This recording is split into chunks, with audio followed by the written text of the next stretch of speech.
Hello everyone, welcome back again बेटा। तो आज हम डिस्कस करेंगे आपकी एक्सरसाइज 16.1 क्वेश्चन नंबर 1 to 6। तो क्वेश्चन नंबर फर्स्ट आपका क्या कह रहा है, देखो इसने क्या बोला। Find the each edge of a cube whose total surface area is 486।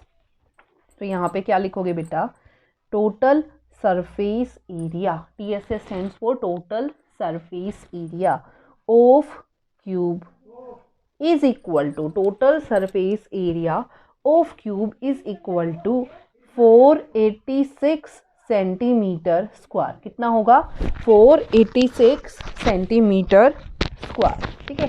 और टोटल सरफेस एरिया क्यूब का होता क्या है बच्चे?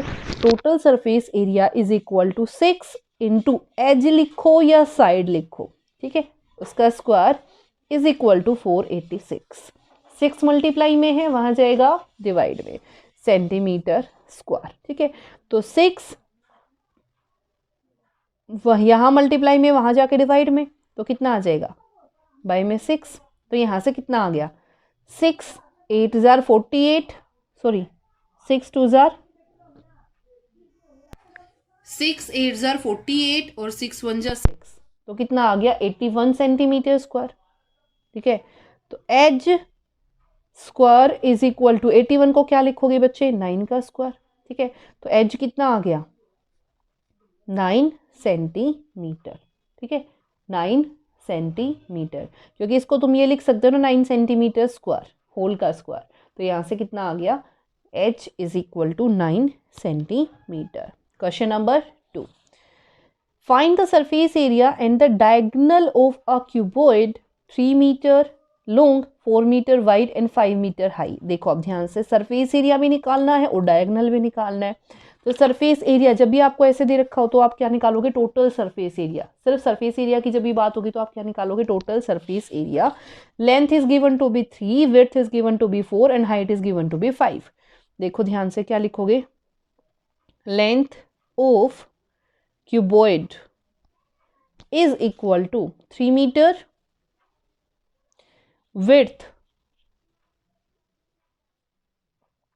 is given to be 4 meter and height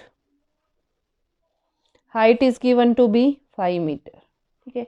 तो हमें क्या निकालना है? TS से ऑफ क्यूबॉइड। तो कितना होगा? 2 into LB plus BH plus HL। ठीक है। 2 into 3 into 4 plus 4 into 5 plus 5 into 3। ठीक है। तो 2 इंटू 4 3 ज़ा 12 प्लस 20 प्लस 15। तो यहाँ से होगा बच्चे 2 इंटू 20 प्लस 12 32, 32 प्लस 12 47। ठीक है। 47 से मल्टीप्लाई करोगे 2 7 ज़ा 14, 1 2 4 ज़ा 8 और 1 9, तो 94 मीटर स्क्वायर। क्लियर? अब आगे देखो, we have to find the diagonal. Diagonal क्या होता है? देखो ध्यान से, अगर मेरे को किसकी वैल्यू निकालनी है बच्चे? डायगोनल की। तो डायगोनल आप कैसे निकालते हो? डायगोनल हमेशा होता है square root of L square plus B square plus H square. अगर मैं किसकी बात कर रही हूँ? क्यूबॉइड की। तो क्यूबॉइड का डायगोनल कैसे निकालोगे? Square root of L square plus B square plus H square. L square 3 का स्क्वायर 9, B स्क्वायर H यानी कि 4, 4 का स्क्वायर 16 और यहाँ से 5 का स्क्वायर 25। तो कितना आ गया देखो? 9 प्लस 16 प्लस 25, तो ये बन गया 25 प्लस 25, तो कितना आ गया? Square root of 50। और इसको क्या लिख सकते हो? 2 इंटू 25, और 25 का स्क्वायर रूट कितना होता है? 5, और रूट 2 का कोई स्क्वायर रूट ही नहीं होता, तो कितना आ गया? 5 रूट 2 मीटर। क्लियर? तो ये आपका क्या आ गया बच्चे? डायगोनल। ये आपका क्या आ गया? Diagonal. Question number 3, find the surface area and the diagonal of the cube whose edge is 18 centimetre. Surface area भी निकालना है और डायगोनल भी निकालना है। एज ऑफ क्यूब, सबसे पहले क्या लिखोगे? Edge of cube is equal to, edge कितना गिवन है बच्चे? यहाँ से 18 सेंटीमीटर। कितना गिवन है? 18 सेंटीमीटर। एज अगर मैं बात करूँ 18 है, तो total surface area of cube कितना होगा? 6 इंटू एच स्क्वायर, यानी कि 6 इंटू 18 स्क्वायर। 6 इंटू 18 इंटू 18 करो मल्टीप्लाई यहाँ पे, तो बच्चे 18 का स्क्वायर क्या होता है 324। 18 का स्क्वायर कितना होता है 324, और जब इससे मल्टीप्लाई करोगे तो कितना आ जाएगा 1944 सेंटीमीटर स्क्वायर। ठीक है, अब हमें क्या निकालना है डायगोनल। तो अभी अभी मैंने बताया कि जो क्यूबॉइड का डायगोनल होता है वो क्या होता है L² + B² + H²। तो यहाँ पे क्या है बच्चे ना तो L है ना B है ना H है, सिर्फ A है। A² + A² + A², 3A²। तो √3A², तो कितना आ जाएगा √3 × A² यानी कि 324। तो इसका स्क्वायर रूट कितना होता है बेटा 18। ठीक है, तो 18 बाहर आ गया और यहाँ से कितना आ गया 3। तो ये कितना आ गया आपका सेंटीमीटर। ये आपका क्या आ गया आंसर। अब आंसर हो सकता है आपको डेसिमल में गिवन हो, तो उसके लिए आपको वैल्यू याद रखनी पड़ेगी। √2 की वैल्यू होती है बेटा √2 = 1.414 अप। ठीक है, तो ये वैल्यू लेके इसको मल्टीप्लाई कर सकते हो 5 से। √3 की वैल्यू होती है 1.72 अप्रोक्स। ठीक है, तो इसको 18 से मल्टीप्लाई करोगी तो आपका किस में आ जाएगा डेसिमल में। अगर आपने पॉइंट में लेना है तो डायरेक्ट आप 18 की मल्टीप्लाई इससे कर सकते हो और यहाँ पे 5 की मल्टीप्लाई इससे कर सकते हो। क्लियर, ये वैल्यूज आपको याद रखनी होती है। ठीक है, 2 डेसिमल प्लेसेस तक ही लोगे, इससे ज़्यादा आपको लेने की ज़रूरत नहीं है। ये निकाल के भी आप मेरे को कमेंट बॉक्स में बताओगे। Next question number 4। The measure of a textbook are 22 centimeter, 11 centimeter and 3 centimeter. It is to be covered with a brown paper of if each book is required 164 centimeter square of brown paper for folding, then how much brown paper is required to wrap 85 such books. उसने already बता दिया है कि मेरे को जो extra paper चाहिए वो एक्स्ट्रा पेपर कहाँ जा रहा है बच्चे, वो एक्स्ट्रा पेपर फोल्डिंग में जा रहा है और फोल्ड होने में इतना पेपर जा रहा है। तो बाकी आपने 85 के लिए निकालना है। अब ध्यान से देखो बच्चे, अगर मैं बात करूं इस बुक को मैंने कवर करना है तो इस बुक का क्या पोर्शन कवर होगा, ये फ्रंट, टॉप और बॉटम, और ये सिर्फ ये चीज आपकी क्या होगी कवर होगी, बाकी ये चीज आपकी कभी भी कवर नहीं होती। ठीक है, तो जो ये वाली चीज है इसको अगर मैंने कवर करना है तो LB और LB।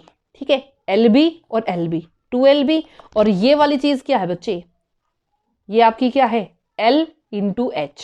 तो यहाँ पे आपका फॉर्मूला क्या लगेगा, अब ध्यान से देखना क्वेश्चन नंबर 4 में जो आपका कवर होता है वो कवर होता है सिर्फ टॉप और बॉटम पे। कवर कहाँ कहाँ होता है बच्चे, टॉप और बॉटम पे, और टॉप और बॉटम के अलावा साइड में। साइड क्या है आपकी, तो यहाँ पे देखो length is given to be 22 centimetre, breadth is given to be 11 centimetre and height is given to be 3 centimetre.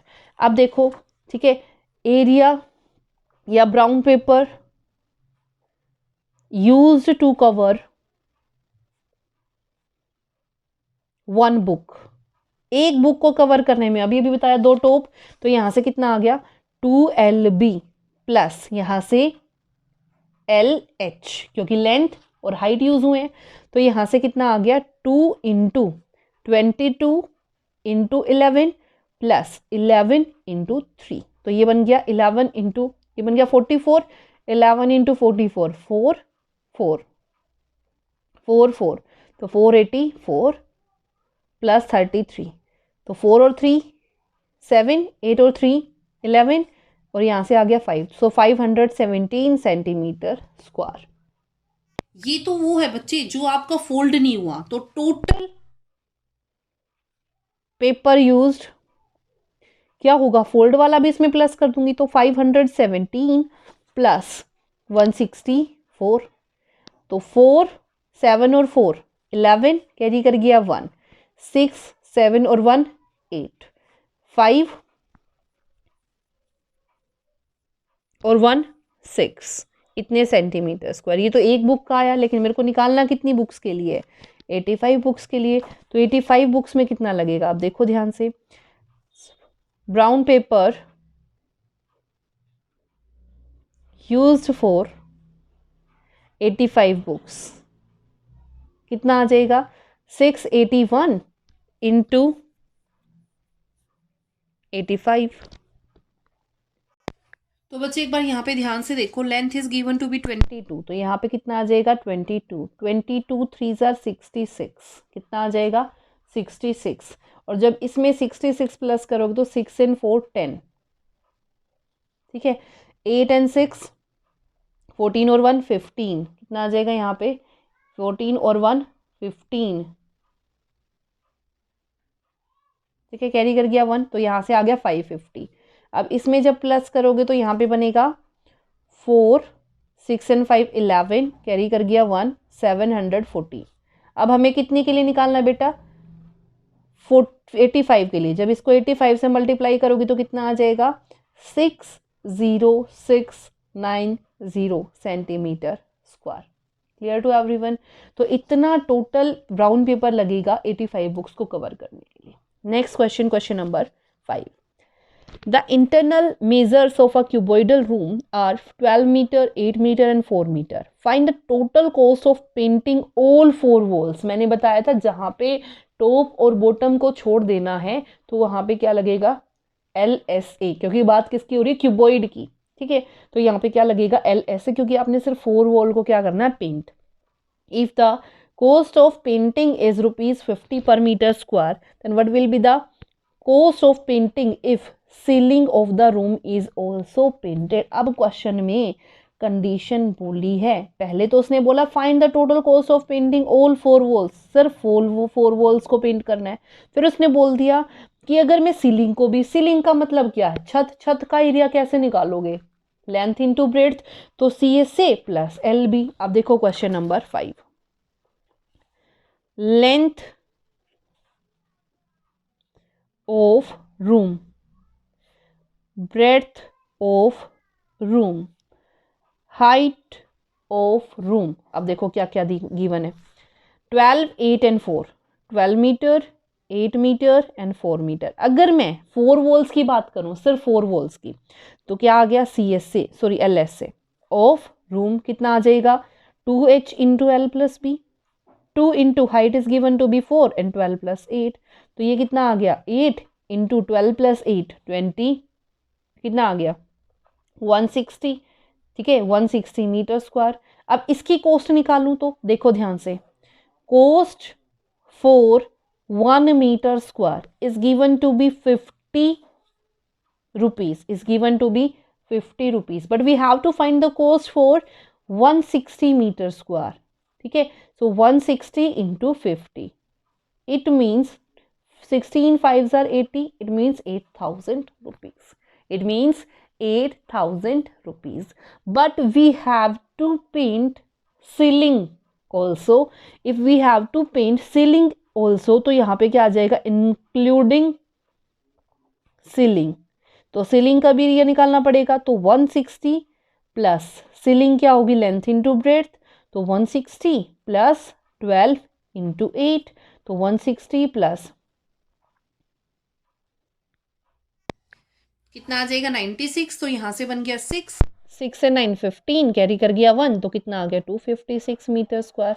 अब इसकी कॉस्ट निकालूंगी तो यहाँ पे ये तो सिर्फ आपकी क्या है वॉल को पेंट करने के लिए। अब यहाँ पे क्या आ जाएगा cost for painting including ceiling. अगर मैं सीलिंग को इसमें क्या कर रही हूँ ऐड कर रही हूँ, इसमें सीलिंग को क्या कर रही हूँ ऐड कर रही हूँ, तो कितना आ जाएगा 256 इंटू 50, तो 0 5 6 30, 5 5 25 एंड 3 28, 2 5 2 10 और 2 12, तो 12,800 रुपीज। क्लियर। तो बच्चे ये थे आपके question number 1 to 5। I hope it is clear to you, and if you like it then please do like subscribe share. Thank you so much.